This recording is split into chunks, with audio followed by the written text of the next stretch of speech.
जो लोग गौ की प्रत्यक्ष सेवा कर रहे हैं उनके प्रति अपनी कृतज्ञता व्यक्त करें और कुछ ऐसे अनुभव हम लोग जानें जो हमारे में कौतूहल पैदा कर सकते हैं।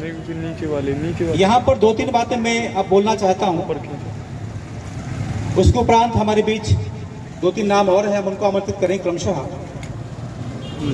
यहाँ पर बैठे श्री बबलू रेछारिया जी, ये सामने बैठे हैं। इनकी गाय अभी यहाँ आई थी पूजन के लिए। जिन्होंने गाय के दर्शन किए होंगे तो आपने देखा होगा कि आप क्या लगा सकते हैं अनुमान, उस दूध कितना निकलता होगा।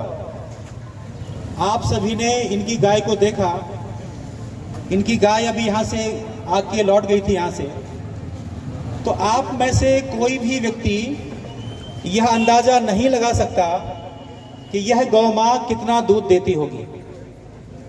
और यहाँ डॉक्टर सेन साहब बैठे हैं, वो इस बात के गवाही हैं। इनकी गाय ने गौ दुग्ध देने के लिए जिले में प्रथम स्थान प्राप्त किया।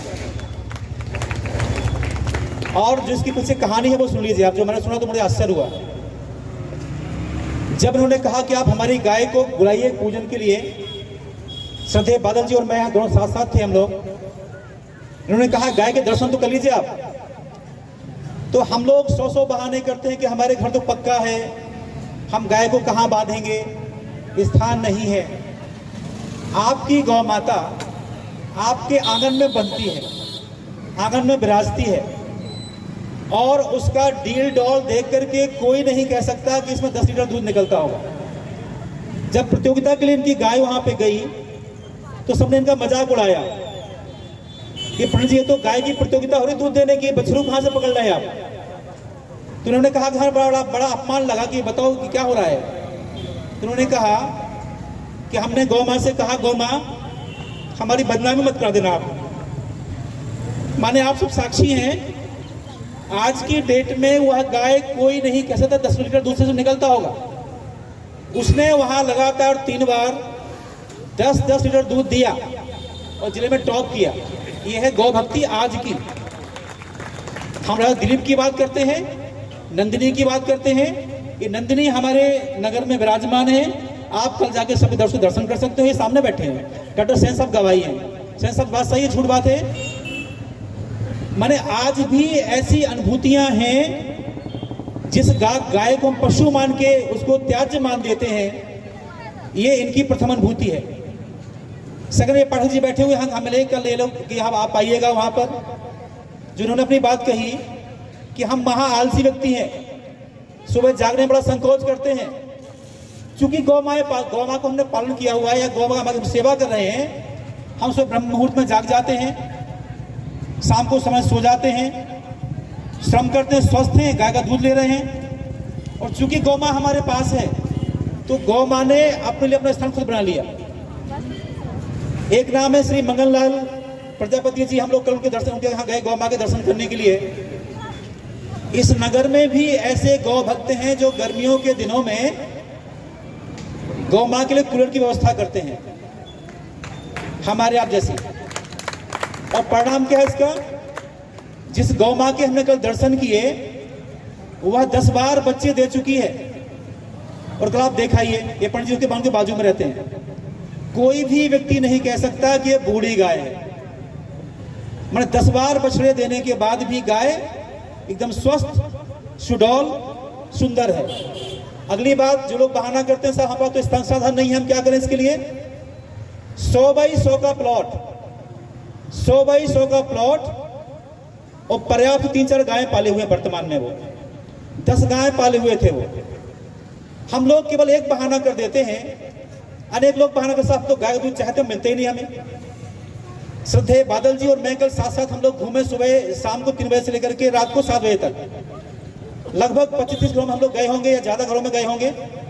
और हमने पाया कि यदि आपको सचमुच दूध गाय का लेने की चाहत है तो कहीं कोई कमी नहीं है। हमने लोगों से यह भी अनुरोध किया कि यदि कोई गाय का दूध मांगता तो आप क्या देंगे? जरूर देंगे। हम मांगते ही नहीं है। हमारे मन में घुस गया है कीड़ा कि भैंस का दूध तो गाढ़ा होता है, गाय का पतला होता है। अरे जो गाय के दूध के गुण हैं वो भैंस के दूध में हो ही नहीं सकते। तो यदि आपको औषधि लेना है, अपने बच्चों को राम और कृष्ण बनाना है, तो फिर आपकी चिंता इस बात की नहीं करनी पड़ेगी। मंगललाल जी ने एक और बात कही, सामने आप बैठे हुए हैं, कि आज जो हम सुख संपन्नता पूर्वक जीवन जी रहे हैं केवल और केवल गौ भक्ति का परिणाम है। ये सामने बादल जी बैठे हुए हैं। एक चौबे परिवार है, शुभ्रांत चौबे, शायद कोई आए होंगे परिवार से, यहाँ पर आप आए हुए हैं। आप एक श्यामा गाय पाले हुए हैं, वो दूध नहीं देती है। केवल गौ माँ की सेवा होना चाहिए हमारे घर में, इसीलिए गौ माँ की सेवा हो रही है, उस श्यामा गाय की सेवा। ये बात ठीक ना पंडित जी? अभी श्रद्धे त्रिपाठी जी यहां से गए हैं, वो सुबह से अपने घर में गौ पालन कर रहे हैं। और जो उनका गौ पालन है वो केवल गौ पालन इसलिए है कि गाय का हमें शुद्ध दूध मिले पीने को, साथ साथ गाय की सेवा भी हो जाए। माने व्यापार नहीं है, हम कहते सब लाभ हानि वाली बात नहीं हो रही है। यदि हमें अमृत खाना है वो अनमोल होता है, उसके मोल नहीं होता है। मैं यहाँ पर अनेक लोगों के नाम लेना चाहता हूँ। एक श्री राधे श्याम जी मिश्र यहाँ विराजमान अभी आए थे यहाँ पर।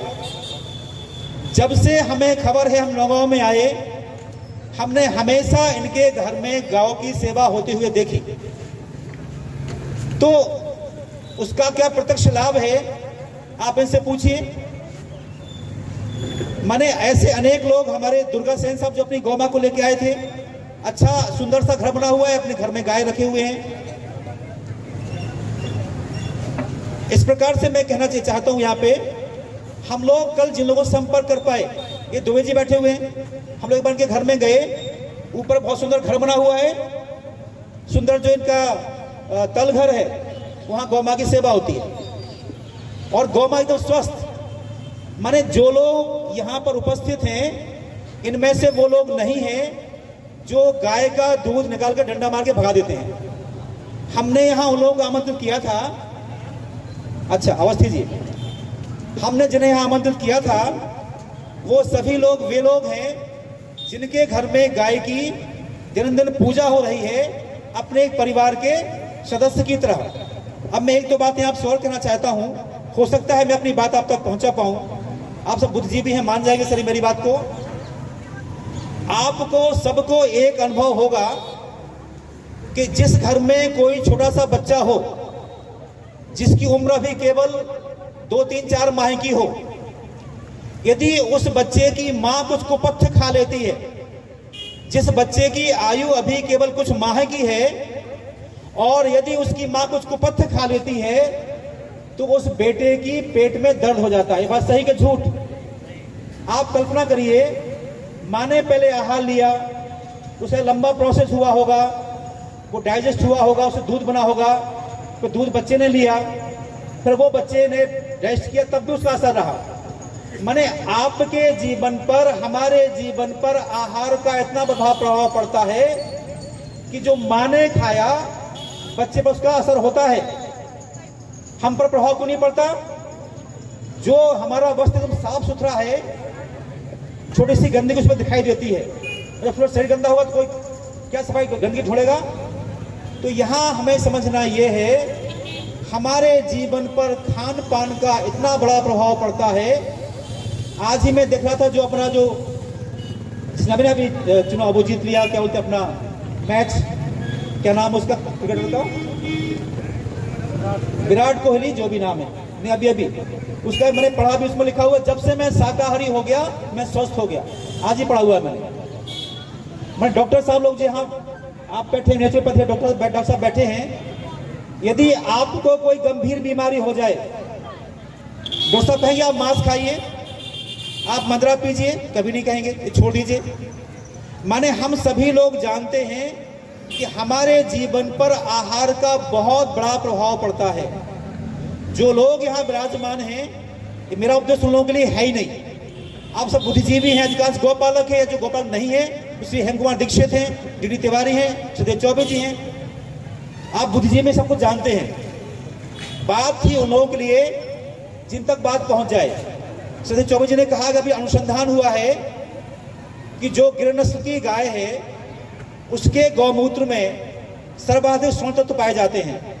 आप कल्पना करिए, संसार का केवल एक ही प्राणी गाय ऐसा है जिसके अवशिष्ट औषधि हैं, और कोई भी जीव संसार में ऐसा नहीं है जिसके अवशिष्ट औषधि के रूप में प्रयोग किए जाते हों। तो दूध उसका क्या होगा? अमृत होगा कि नहीं होगा? पक्का अमृत होगा।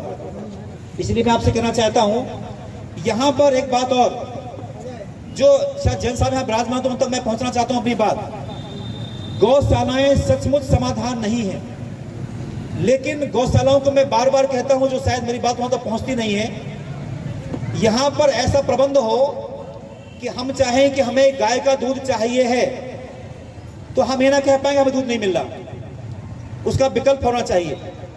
तो विकल्प यद्यपि आप लोग हैं ही हैं।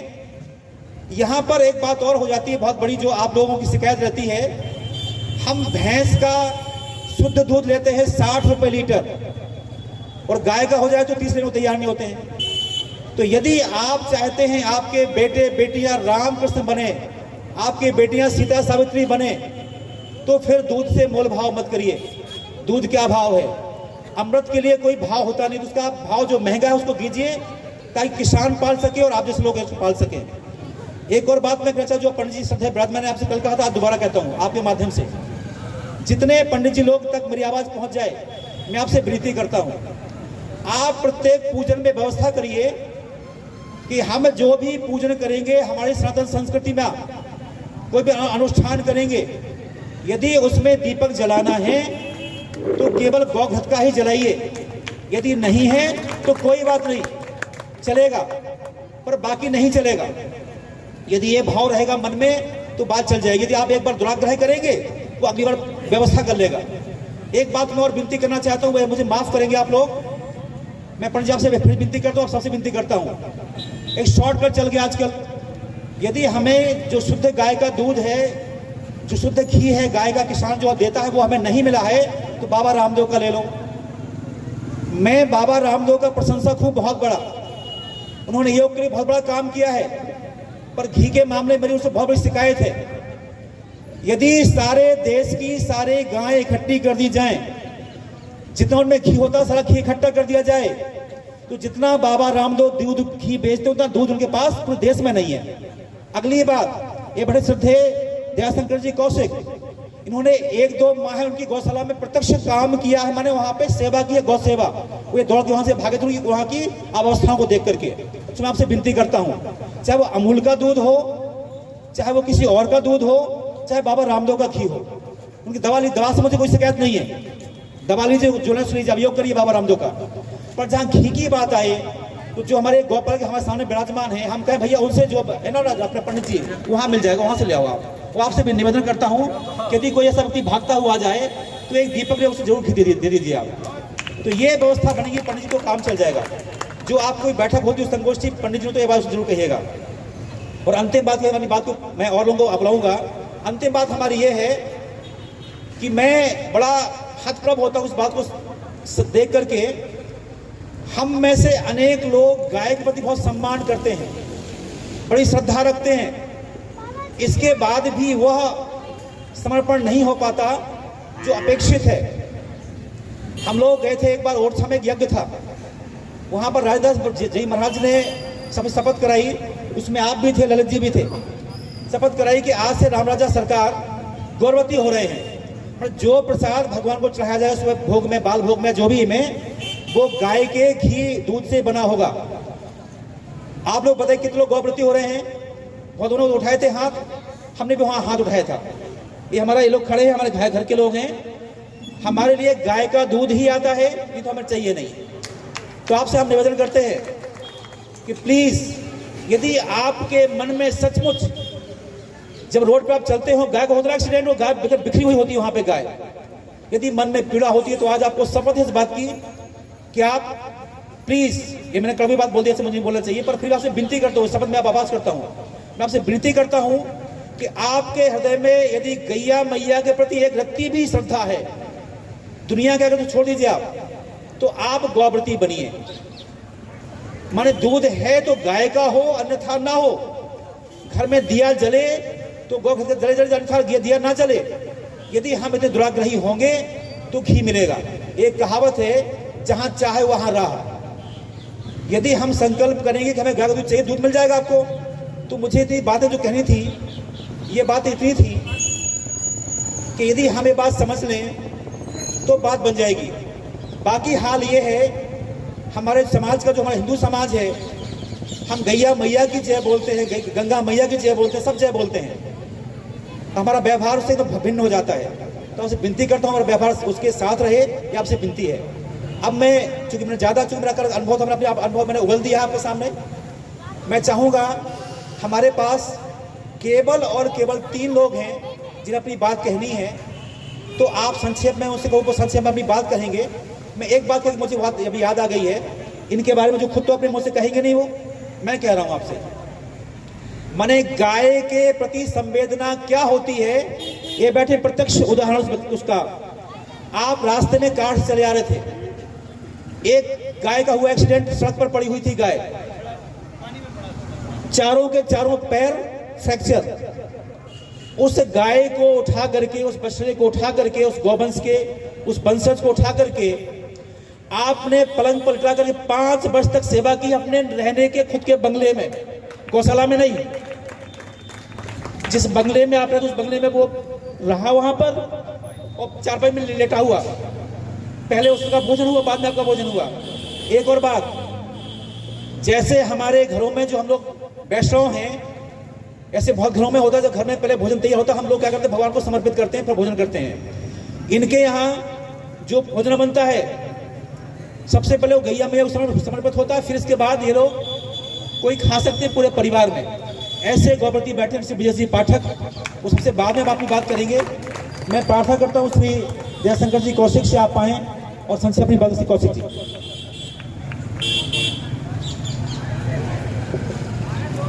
नमो गोभ्यः।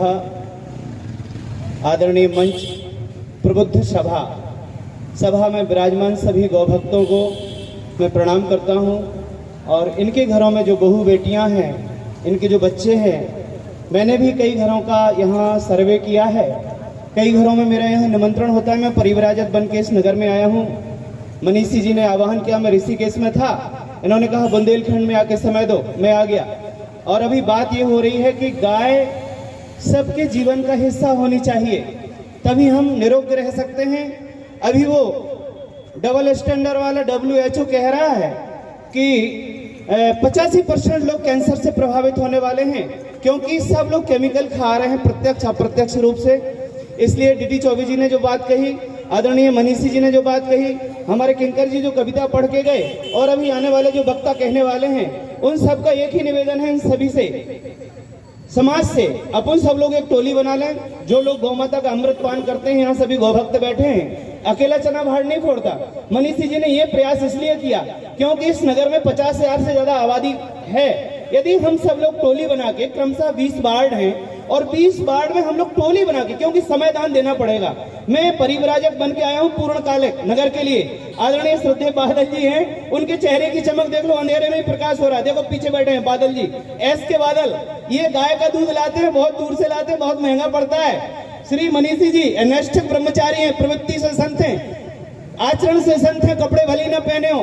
तो गाय के दूध से हमारा इंद्रिय संयम, हमारा स्वास्थ्य सम्यक रहता है, पर्यावरणीय संतुलन ठीक रहता है। आज जो चुनौती है क्लाइमेट चेंज की, इसको यदि हम सब लोग यदि अपने आप को जिम्मेदार इकाई मानते हैं कि मनुष्य ही इस सारी आपदा के पीछे कारक है, तो हम लोगों को, अर्थात प्रबुद्ध लोगों को, जिम्मेदार लोगों को आगे आना ही होगा, अन्यथा बात बनेगी नहीं।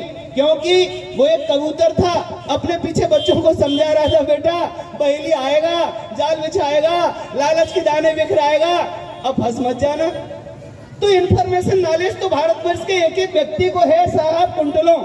लेकिन बात वही है, आदरणीय मनीषी जी ने जो कहा कि यहाँ प्रबुद्ध लोग बैठे हुए हैं, हमारे DD तिवारी जी बैठे हैं, रोज अखबारों में सुंदर सुंदर बात, सफाई अभियान, तालाब स्वच्छता सब करते हैं। बेचारे करें क्या, CM हो रहे हैं, सब जानकारी रखते हैं कि सरकार का कितना डबल स्टैंडर्ड है। एक तरफ इस देश में यांत्रिक कत्ल खाने बढ़ गए हैं, दूसरी तरफ इस देश में जीव जंतु कल्याण बोर्ड के लिए बहुत सारा धन आवंटित किया जाता है। गौशालाओं की दुर्दशा है। मध्य प्रदेश ने रो रो करके अभी कितने वर्ष से, लगभग 2-3 वर्ष से तो अनुदान ही नहीं मिला, वो बैठे हैं रोने वाले गौशाला वाले। तो इस देश में जो सरकारों का चरित्र है और समाज का जो चरित्र है, जो चंडाल चौकड़ी बढ़ गई है समाज में और समाज राज्य में, इसको ठीक करने के लिए मनीषी जी जैसे लोगों का जो प्रयास है कि हम लोगों को एकल चरित्र में आना होगा। दोगले लोग इस देश को धराशायी कर रहे हैं और दोगलापन रहेगा तो हमारे यहाँ कहा जाता है कि मनस्येकम वचस्येकम कर्मण्येकम महात्मना, मनस्यन्यत वचस्यन्यत कर्मण्यन्यत दुरात्मना। यहाँ संतत्व की परिभाषा एक ही है कि कथनी करनी में एकता होनी चाहिए। तो आप साधु हैं, सदाचारी हैं, सज्जन हैं, और यह की कथनी करनी भिन्न जहाँ है, धर्म नहीं पाखंड वहां है। इसलिए भारतवर्ष के लोगों समझ लो, असली आजादी की लड़ाई अभी आपके सामने खड़ी है। जब तक इस देश में गाय कटती रहेगी, हिरोशिमा नागासाकी प्रत्यक्ष उदाहरण है, जहां गाय का प्रभाव था वहां परमाणु विकिरण निष्प्रभावी रहा। आपका भोपाल गैस कांड साक्षी है, जहां गाय का प्रभाव था वहां गैस निष्प्रभावी रही। आज आपके घरों में, जिनके घर में ये बैठे हैं पाठक जी, आदरणीय अवस्थी जी, आदरणीय सेन साहब, आदरणीय सारे लोग जिनके घर में गाय है, उनके घर में कलह नहीं है। बोलो सही की गलत? तो यदि कलह से मुक्त, बुराई से मुक्त, बीमारी से मुक्त जीवन जीना है, यदि मुक्त आनंद लेना है जीवन का मनुष्य शरीर साधन शरीर प्राप्त करके, तो गाय से जुड़िए। क्योंकि भागवत ग्रंथ कहता है कि गोभिर विप्रैश्च वेदैश्च सतिभिः सत्यवादिभिः अलब्धैः दानशीलैः सप्तभिर्धार्ते मयि। ये डॉक्टर मिश्रा बैठे हैं, ये नेचुरोपैथी के लिए दीवाने हैं। ये अपने घर में दिन भर सुबह से शाम तक लोगों को मिट्टी पट्टी करते रहते हैं और कहते हैं सब रोगों की एक दवा, मिट्टी पानी धूप हवा। हवा ही विकृत कर दी हम लोगों की लाइफ स्टाइल ने। एक भी मानवेतर प्राणी ने हवा नहीं बिगाड़ी तो हमारे तुम्हारे जैसे बुद्धिजीवी भूगोलवादियों ने बिगाड़ी है। पश्चिम का भूगोलवाद भारतवर्ष के ऋषि जीवन को प्रभावित कर रहा है। आज ये रमाशंकर मनीषी 30 साल से अन्न नहीं खा रहे हैं। इनकी चमक देख लीजिए, इनके चारित्रिक समीक्षा कर लीजिए, ये सफल व्यक्ति हैं। हमारे बीच में बादल जी बैठे हैं, इनने अपना बिगड़ा हुआ जीवन संभाला। कह रहे थे हम बहुत रोगों से ग्रस्त हो गए थे, इस समय हम एकदम स्वस्थ हैं। हमारे बीच में 72 साल के कितने आदरणीय श्री लखनलाल पाठक जी बैठे हुए हैं। खड़े हो जाइए एक मिनट पाठक जी। ये 72 साल का नौजवान इस समय आपके दौरिया के जंगल में गुरुकुल स्थापित कर रहे हैं। हमारे बीच में श्रीमान ब्रजेश पाठक बैठे हैं। इनका जो परोक्ष मतलब जो इनका अतीत है जीवन का, इनका पूरा अनुभव आप सुनेंगे तो मान जाएंगे। बम फोड़े इनके ऊपर किन्ने, तस्करों ने, विधर्मियों ने, दुष्टों ने, लेकिन गौ माता की सेवा करने वाला ये व्यक्तित्व सुरक्षित बचा आपके सामने प्रत्यक्ष है। मैंने चौका में गाय अपने खेत में छुड़ा के रखी कसाईयों से, मेरे जीवन का अनुभव है। मुझे कोई नहीं जानता था, आज भारतवर्ष का प्रत्येक महात्मा हमसे स्नेह करता है। इसलिए सज्जनों, मैं निवेदन करना चाहता हूं, बुंदेलखंड का बड़ा सौभाग्य है, इस देश का पानी बड़ा जोरदार है। जिस दिन बुंदेलखंड के लोग खड़े हो जाएंगे, अभी जो हमारा यहाँ छतरपुर के पास एक वो छोटा सा जलियांवाला कांड हुआ था ना, चरण पादुका कहते हैं उसको, वहां से लेकर जहां हमारी महारानी लक्ष्मीबाई बलिदान हुई थी, वहां तक हम लोग एक यात्रा करने वाले हैं। आप लोगों से नम्र निवेदन है कि यदि उस यात्रा में आप लोग अपने बीच बीच में खंडशः समय दान करेंगे, और हमारे ये जो एक कमस्ती के डीडी चौबे जी हैं, एक कमस्ती के जामवंत जी हमारे, इसलिए हम लोगों ने एक जामवंत मिशन भी, यहाँ एक आईएएस हुआ करते थे मौरानीपुर में, कमल टावरी, उस आदमी का एक हमसे भेंट हुआ देहरादून में, बोला महाराज जी बुंदेलखंड क्रांति ला सकता है। असली आजादी की लड़ाई मेरे मित्रों, मेरे भाइयों, अपन लोगों को लड़नी पड़ेगी। इन्हीं शब्दों के साथ अपनी वाणी को विराम। गौ माता की। ये कौशिक जी ने अपने विचार रखे। डॉक्टर सेन साहब हमारे बीच विराजमान है। डॉक्टर सेन साहब प्लीज आप आइए, थोड़ा सा बात हो। सेन साहब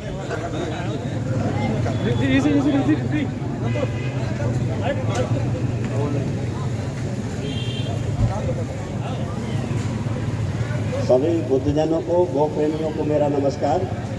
जैसा कि सभी को मालूम है कि आज गोपाष्टमी है, उस उपलक्ष्य में एक कार्यक्रम रखा गया है। तो मैं 2-3 मुख्य बातों पर चर्चा करूंगा कि गाय तब तक नहीं पल सकती जब तक हम इंसान न बने। हम इंसान है ही नहीं है। हमारी वेदनाएं, संवेदनाएं पूर्णतः, हमारी संवेदनाएं पूर्णतः मर चुकी हैं। मैं प्रतिदिन देखता हूँ, सिर्फ कहते हैं गौ माता की जय, सिर्फ कहते हैं गौ माता की जय, लेकिन गौ माता की सेवा नहीं होती है। मैं भी परसों बता दूं, मेरे दरवाजे से कार्तिक नहाने वाली देवियां निकल रही थी और वो गीत गा रही थी कि दहीरा खावे आ जावे कन्हैया। एक के घर में भी गाय नहीं है। एक के घर में भी गाय नहीं है और दहीरा खावे आ जाइए कन्हैया। कैसे आ जाएगा कन्हैया? हम गाय की सेवा को तो भूल गए, हम उसके संस्कारों को भूल गए। हमने कुत्ते पाल रखे हैं। मैं सुबह से शाम तक, हेलो डॉक्टर साहब जल्दी आ जाओ, बहुत बीमार है, पपी को बहुत है, हमारे फलाने को बहुत, यानी ये चर्चा होती है। हम कुत्ता, न्योला, बिल्ली पाल रहे हैं लेकिन गाय नहीं पाल रहे हैं। और साथियों, मित्रों, बुद्धिजीवियों, गोपालकों, जब तक गाय हम नहीं पालेंगे गौशाला में गाय नहीं बचने वाली है। ये सत्य बात है। गौशालाओं में कितनी गाय बचेंगी? मैं डेली उनकी हालत देखता हूँ, पैर से